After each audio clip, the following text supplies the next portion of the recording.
Hello there. Welcome to Dream Journal Volume 1.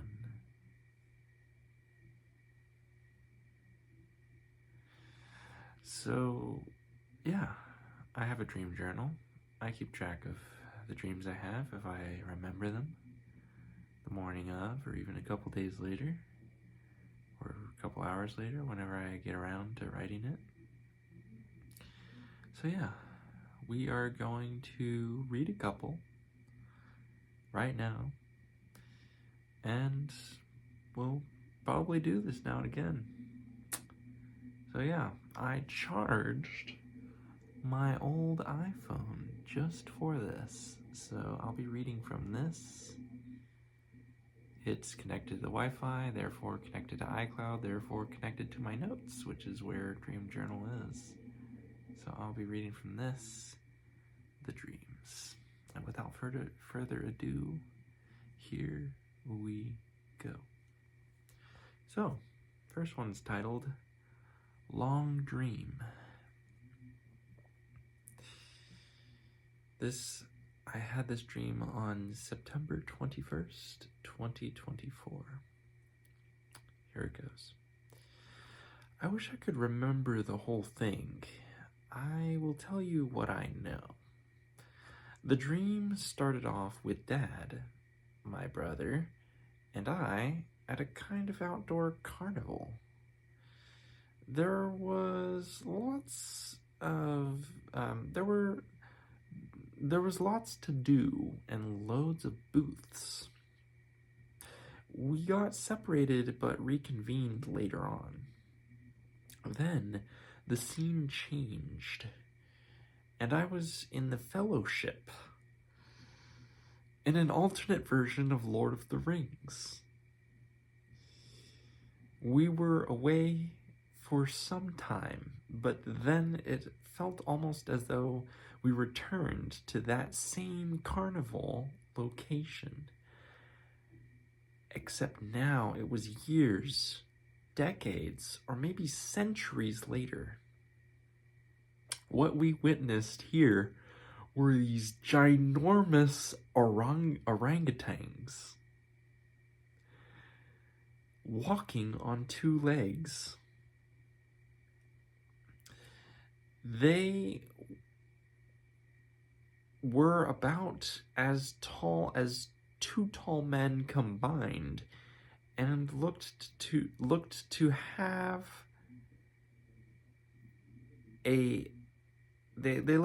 a heft of over 3 tons. Despite their size, they seemed generally playful and aloof. Next, in the dream, I was transported to a hilly part of the woods. The woods created a kind of canopy. There, my mom gave me a lightsaber, one of those high-end kinds with the white plastic attached. I believe in this part of the dream I told a friend of mine about my Middle-earth journey.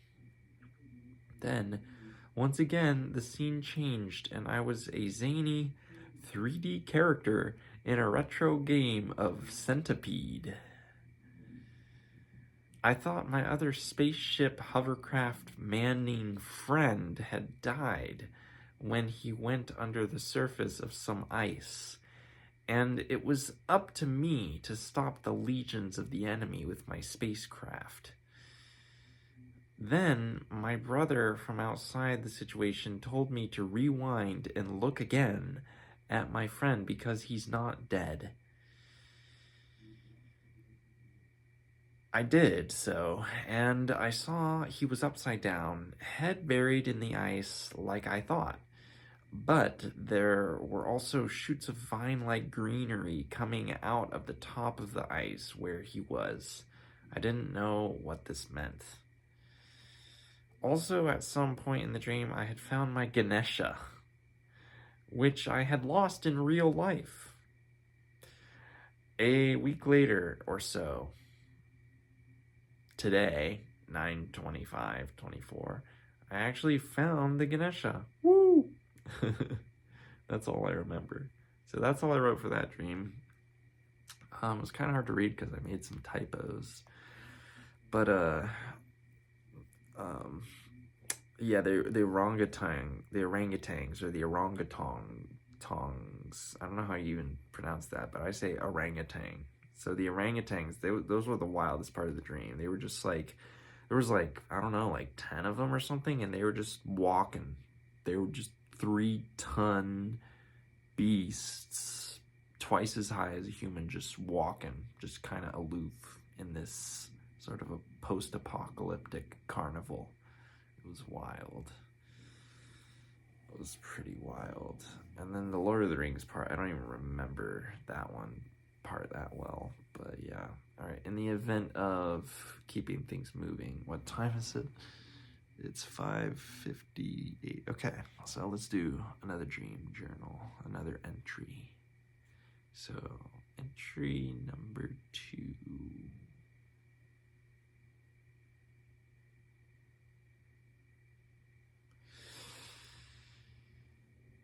We have Magic Telekinesis Dream, September 25th, 2024. And that was actually today. It was this morning I had this dream. I had a dream where I found out that I was extremely gifted in telekinesis. I started at first with smaller items. I think my first item was a book, but there may have been an item before that. There was, though I don't remember it. I had to use both hands to raise the book. I eventually found that once you had the object, meaning once you had raised it a tiny bit, it was effortless to continue to raise it and move it with telekinesis. The hardest part was making that initial connection with the object. I came to find that getting a feel for the object was very important. If you could feel the quality, the weight, and the shape of the object you were focusing on, you had a better chance of making a connection with it and thus being able to use telekinesis on it. At first, it was very hard, and I felt like it felt like considerable effort. After a while, it became easy for me and rather effortless. I started off with something before the book, but I can't remember what. My phone was playing Hotline Miami-like tracks in the background. And FYI, Hotline Miami is a video game that is like a shoot 'em up, and it plays Outrun, which is kind of like synthwave. It's kind of like retro wave. It's got a dark kind of a feeling to it. It's like you imagine yourself like in a, I don't know, DeLorean or something, blasting this music while you're driving down the coast of, you know, the Southern California or something, something like that. Driving down the coast at night. It's like dusk. You're driving down the coast pretty fast. And it's like 1985 or something.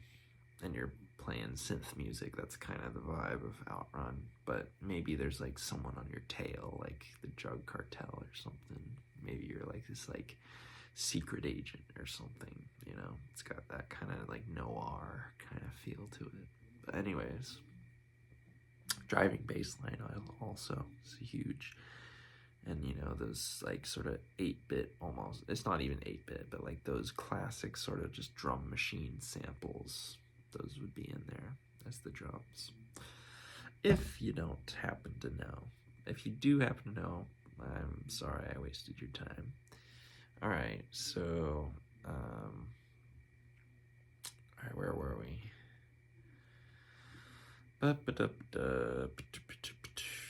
Playing Hotline Miami like tracks in the background.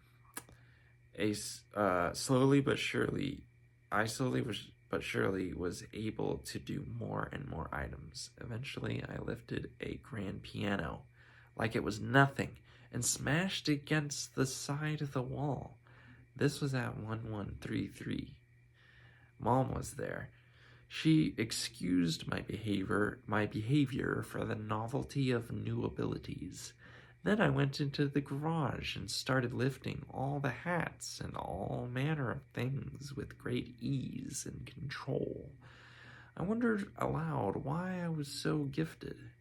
Mom said it could mean I would turn into an asshole, metaphorically. We started looking up magic schools where telekinesis was taught for me to go to. Overall, the most important thing I learned for why I picked it up so quick was concerning the feeling of association. I realized the association and correspondences are very real and very important for magic practice. But it was much more on a felt level than it was a word game of anything, or anything of that nature. Start with small light objects and go up. The most important thing is to believe you can do it, but not too hard. Just a light belief in the back of your mind will do. Getting your mind wrapped around the object is the hardest part. But once you do that, you can lift the object with ease and control it as you will. It really isn't as much about the weight of the object as you'd think. Finally, feel the meditative buzzing in your hands, as you use them to lift the object. Intention and practice will get you the rest of the way there. It's simply a muscle that you build, like working out or doing math. But yeah, that was my telekinesis dream, and honestly, I was convinced right when I woke up that I could do this in real life if I just gave it a little practice. I actually tried this morning to lift objects with my hands, with my mind. Hands at a distance, spooky action at a distance. Ooh. Needless to say, it came to no avail. It did not work. Alright, so that was my telekinesis dream. Go ahead and try it though. Let me know if it works for you. I'd love to hear about it. And I'm not saying that I'm giving up either. I'm just saying it's harder out here than it is in the dream world. But then again, how is out here different from the dream world? Ooh.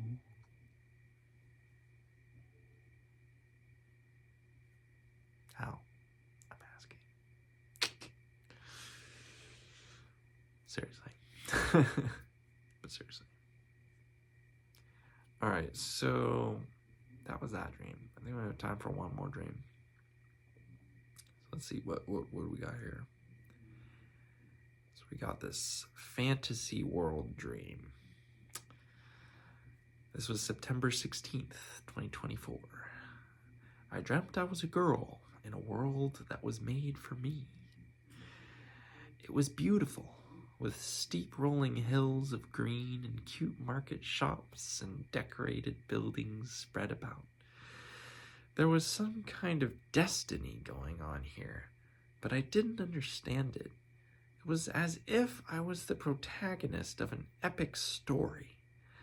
At one point, I think I was hiding under a log, or I had wandered off from the group at night to explore when I found it.